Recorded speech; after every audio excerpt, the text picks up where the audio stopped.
You ever called a brave person a lion? Or maybe a really great idea a spark? Well, if you have, you've actually been using this incredibly powerful linguistic tool without even knowing it. Today, we're going to dive into the art of borrowed words, a concept from Arabic rhetoric called Istiaarah. And, you'll be pretty surprised to see how this ancient idea still shapes the way we think and even how we interpret law. All right, so here's our roadmap. First, we'll see how you're pretty much already an expert at this. Then, we're going to get into the nitty-gritty, the mechanics of how these borrowed words actually work. We'll look at the different flavors they come in, see some absolutely stunning examples from the Quran, and then wrap things up by looking at how this poetic idea has some serious, real-world legal weight. So what is this art of borrowing words really? Well, the most fascinating thing is, even if you've never heard the term istiara in your life, you are, and I mean this, you are already a master at using it. Just think about it for a second. Have you ever described a courageous friend and the word lion just pops into your head? Of course, you don't mean they've suddenly grown a mane and started roaring. Or maybe you've heard a brilliant speaker and thought, wow, they're on fire. You're not suggesting they're literally about to combust, right? In both of those moments, you're using the exact principle we're talking about. You've borrowed a word to make your point way more powerful. Okay, so let's put a formal name on this. In the world of Arabic rhetoric, it's called istiara. It's a specific kind of figurative speech where you use a word for something other than its dictionary definition because they share some kind of quality. And this is absolutely the most important part, you have to give a clue, kind of like a wink to your audience, that you're not being literal. So let's break that down even more. We're going to take that simple lion example and put it right under the microscope to see exactly how it's built. Here it is, our classic sentence, I saw a lion in the battle. Your brain in a split second knows we're not talking about a literal four-legged animal on a battlefield. But how? How does it make that leap so fast and so effortlessly? Well, it's all because of these three pieces. First, you've got the borrowed word itself, lion. Second, there's that shared quality, the bridge between the lion and the person. In this case, bravery. And third, here's the magic ingredient. You have the contextual clue, which in Arabic is called the qarina. Here, it's the phrase in the battle. Lions don't fight in human wars. That little bit of context is the signal that tells your brain, hey, we're speaking figuratively here. So the qarina is the absolute key. That contextual clue is the trigger. Without it, the sentence would just be confusing or, well, just plain wrong. If someone just walked up and said, I saw a lion, you'd be looking around for an actual lion. It's the qarina that unlocks the whole metaphor. Now let's see this in action, in a just beautiful, poetic example from the Quran. It says, my head has flared up with gray hair. Whoa. The spread of gray hair is being compared to a fire flaring up. What's the shared quality? It's that unstoppable, rapid spread that kind of just takes over. And the contextual clue, the qarina? Well, heads don't literally catch on fire with hair. It's just a stunning, incredibly vivid way to describe the swift, undeniable arrival of old age. Okay, so now that we've got the basic building blocks, let's add another layer. See, istiaarah isn't just one thing. It actually comes in two main varieties. So on one side, you have the explicit form, or tasrihiyya.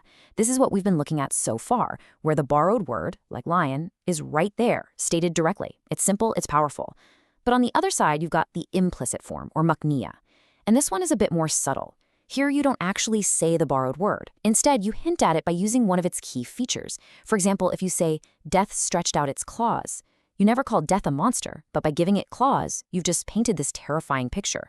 It's suggestive, and it makes the listener do a little bit of the creative work.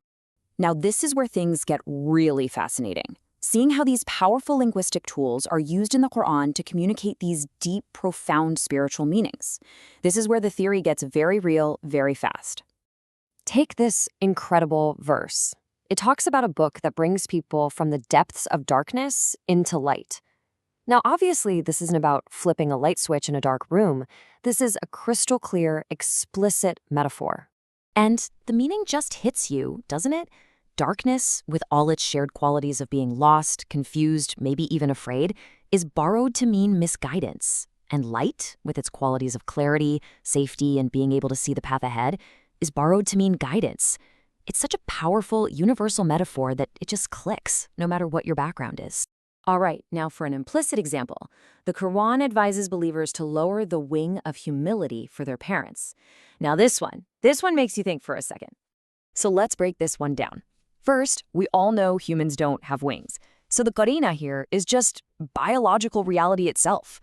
The wing is a characteristic that's been borrowed from a bird. You can almost picture a mother bird sheltering her little ones. So humility isn't called a bird, but it's given this gentle, protective quality of a bird. It creates this feeling of incredible tenderness and care. The literal meaning is totally impossible, which makes the figurative one not just an option, but mandatory to get the meaning. And that brings us to a really crucial question. How do scholars, especially legal scholars, decide when to read a text literally versus figuratively? Because this isn't just about poetry anymore. This has serious real-world consequences for Islamic law. We're going to look at the approach from the Hanafi school of thought. So the foundational principle for Hanafi jurists is pretty straightforward. Words mean what they say. They always default to the literal meaning, what they call haqiqah. The only time you turn to a figurative meaning, or majaz, is when the literal one is just plain impossible because of the context. For them, a metaphor isn't some casual, creative choice. It's what you turn to when reality forces you to.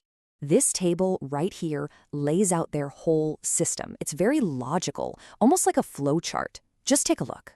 If a literal interpretation works, you have to use it. No exceptions. If it's impossible, like a person growing wings, then okay, the figurative meaning is now mandatory. But, and this is a big one, if there's no clear contextual clue, no qarina, you can't just make up a figurative meaning. It's considered invalid. So let's apply this legal thinking to one last example from the Quran that has direct legal implications. The verse commands believers to avoid the filth of idols. Okay, so let's think this through like a jurist. An idol is what? A statue made of stone, maybe wood?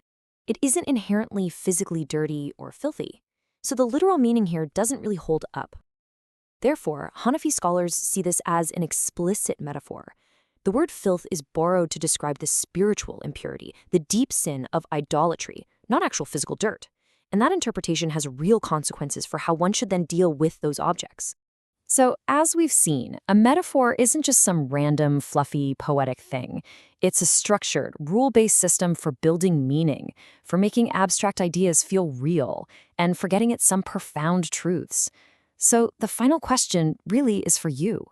Now that you can see the machinery behind the magic, the borrowed word, the shared quality, and that all-important contextual clue, will you ever be able to read a text, any text, the same way again? What hidden meanings might you unlock now that you have the key?